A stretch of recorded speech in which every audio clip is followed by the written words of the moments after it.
அனைவருக்கும் வணக்கம். நம்ம இன்னைக்கு என்ன பார்க்க போறோம் அப்படின்னா வலு, வளாநிலை, வலுவ மீதி அப்படின்னா என்ன அப்படின்றத பார்க்க போறோம். வலு அப்படின்னாலே என்ன அப்படின்னா தப்பா இருக்கும், தவறாக உள்ளது அப்படின்னு சொல்லுவாங்க. அதாவது வலு அப்படின்னு பார்த்தீங்க அப்படின்னா இலக்கண முறைப்படி அது தவறு. இப்போ பார்த்தீங்க அப்படின்னா எக்ஸாம்பிளுக்கு கண்ணகி உண்டான் அப்படின்னு இருக்கு. கண்ணகி அப்படின்றது யாரு? கண்ணகி அப்படின்றது ஒரு பெண். பெண் உண்டான் அப்படின்னு சொல்லுவோம். கண்ணகின்றது ஒரு பெண். பெண் அப்படின்றது பெண் பாலில் தான் குறிக்கணும். ஆனால் இங்க என்ன குறிச்சிருக்காங்க? கண்ணகி உண்டான் ஒரு ஆண் பாலில் குறிக்கிறாங்க. அப்போ கண்ணகி உண்டான் அப்படின்றது இந்த இடத்துல தவறா இருக்கு. அப்போ இலக்கண முறைப்படி நம்ம தப்பா பேசணும், தப்பா சொன்னோம் அப்படின்னா அதை என்ன சொல்றாங்க அப்படின்னா அதை வலு அப்படின்னு சொல்றாங்க. ஒருவேளை ரைட்டா சொன்னா அது வளாநிலை. நான் இலக்கண முறைப்படி எல்லாத்தையும் கரெக்டா பேசுறேன் அப்படின்னா அது என்ன அப்படின்னா வளாநிலை. இப்போ எக்ஸாம்பிளுக்கு பாருங்க, இப்ப சரியாக உள்ளது இலக்கண முறைப்படி சரியாக உள்ளது என்ன அப்படின்னா அது வளாநிலை. கண்ணகி உண்டாள்.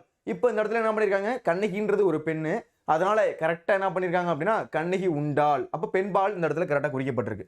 அப்போ கண்ணகி உண்டாள் அப்படின்றது சரியாக இருக்கு. அப்போ தவறா இருந்துச்சு அப்படின்னா அது வலு, சரியாக இருக்கு அப்படின்னா அது வளாநிலை. அதுக்கடுத்து வலுவமைதி. வலுவமைதி அப்படின்னா என்ன? அதாவது இலக்கண முறைப்படி தவறு.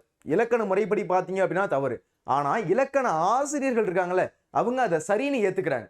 அப்போ இலக்கண முறைப்படி தவறு, ஆனா இலக்கண ஆசிரியர்களால அது சரி அப்படின்னு ஏற்றுக்கொள்ளக்கூடியதா என்ன அப்படின்னா வலுவமைதி அப்படின்னு சொல்றாங்க. இப்போ எக்ஸாம்பிளுக்கு ஒன்று பாருங்க, என் அம்மை வந்தாள் அப்படின்னு மாட்டை பார்த்து சொல்றாங்க. ஒரு மாட்டை பார்த்து என் அம்மை வந்தாள் அப்படின்னு சொல்றாங்க. ஒரு மாட்டை பார்த்து நம்ம என்ன சொல்லுவோம்?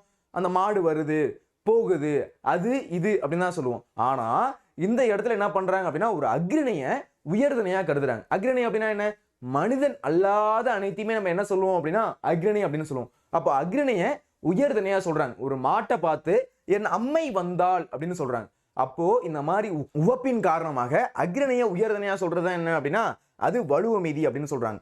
இந்த வீடியோல பாத்தீங்க அப்படின்னா வலு, வளாநிலை, வலுவமைதி மூணுமே உங்களுக்கு சொல்லி கொடுத்துருக்கேன். இந்த வீடியோ உங்களுக்கு பிடிச்சிருக்கு அப்படின்னா ஒரு லைக் ஒன்று தட்டி விடுங்க. உங்க ஃப்ரெண்ட்ஸுக்கு இந்த வீடியோவை கண்டிப்பா ஷேர் பண்ணுங்க. இது போன்ற யூஸ்ஃபுல்லான வீடியோஸ்க்கு நம்ம சேனலை ஃபாலோ அண்ட் சப்ஸ்கிரைப் பண்ணுங்க. நன்றி, வணக்கம்.